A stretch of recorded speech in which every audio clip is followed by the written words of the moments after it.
من شهد منكم الشهر فليصمه ومن كان مريضا أو على سفر فعدة من أيام أخر رب اشرح لي صدري ويسر لي أمري واحلل عقدة من لساني يفقه قولي آمين يا رب العالمين. Today inshallah I'll talk to you about the next phrase in the Ayah of Ramadan. Allah Azza wa Jal briefly translated says, then whoever of you witnesses the month, then he or she should fast the entirety of it. And whoever has been sick or were to be sick or was traveling, then they can make it up in other days. That's the basic phrase is whoever gets to witness the month should fast it. It's interesting that, again, the principle in Arabic, خَيْرُ الْكَلَامِ مَا قَلَّ وَدَلَّ, the best way to communicate something is to say the least words. فَصُومُوا فِيهِ, it's fast in it. That's it. فَمَنْ شَهِدَ مِنْكُمُ الشَّهْرَ فَلْيَصُمْهُ, then whoever of you gets to witness the month, then they should fast it. Is a very long way of saying the same thing, fast in it. He's already talked about the month of Ramadan. He said, شَهْرُ رَمَضَانَ الَّذِي أُنزِلَ فِيهِ الْقُرْآنِ فَصُومُوا. فَصُومُوا فِيهِ, that's it. Or فَصُومُوهُ even. فَلْيَصُمْهُ. Well, the entire long phrase. Why? Because now, because no word in Quran is extra, Allah mentions the word shahr again. It started with شهر رمضان فمن شهد منكم الشهر ثانية. He mentions the same word again. Why? Because he's emphasizing the importance of this month twice over within the same ayah. There are some concepts in the Quran that Allah Azza wa Jal will describe multiple times in the same ayah. Like Ya ayyuha alladhina amanu ittaqullah. And then by the end of that ayah once again, wattaqullaha alladhi tasa'alun ya ayyuha an-nas ittaqu rabbakum. And then wattaqullaha alladhi tasa'aluna bihi wal arham. Same ayah.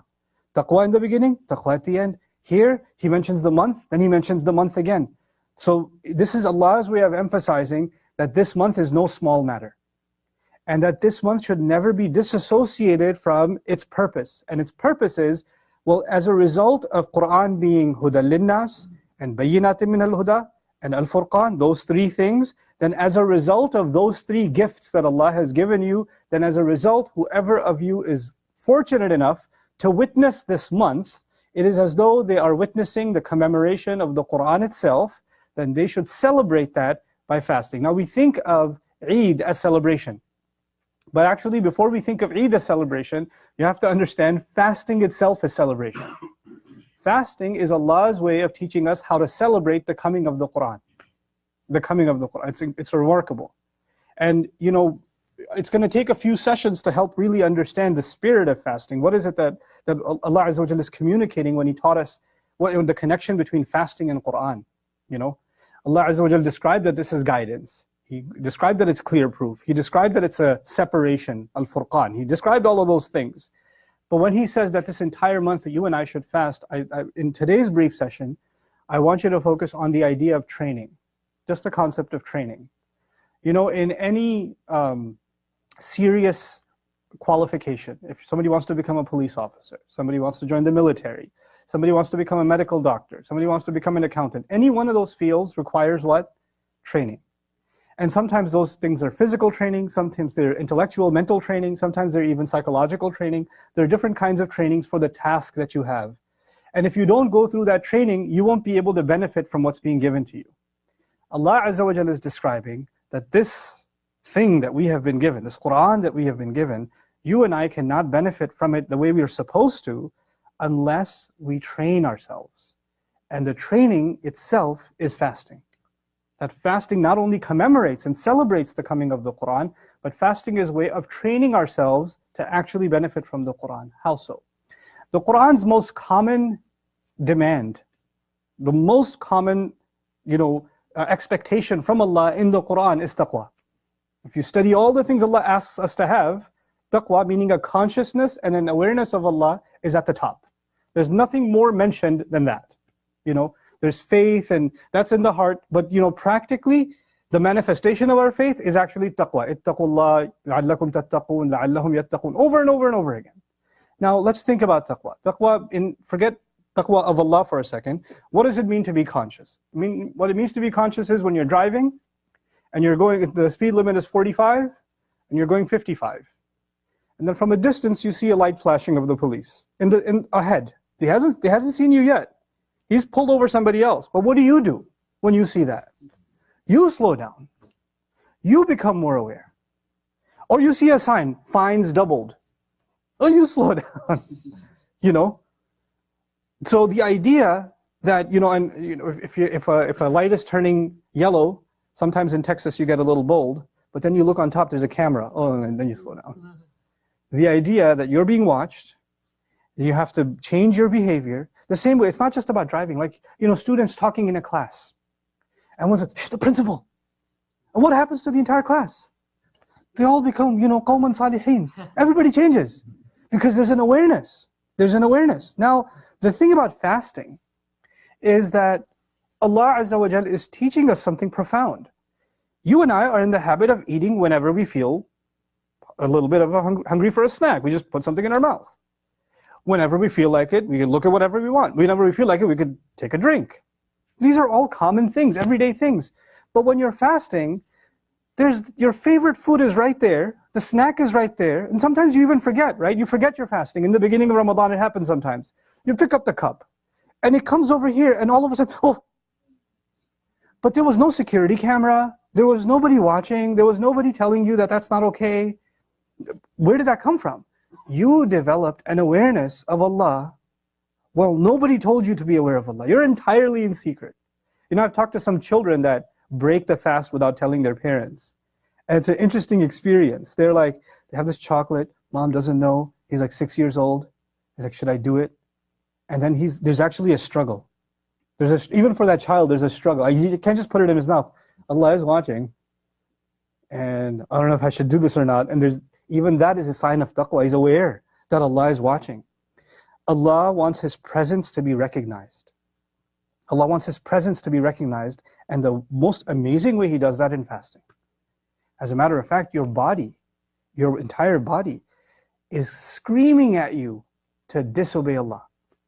Your stomach is telling you to disobey Allah. Your throat is telling you to disobey Allah. Isn't it? All day. Up until the adhan of Maghrib, your body is actually asking you to disobey Allah, and you shut your body down. No, Allah's presence is more powerful than my body's needs.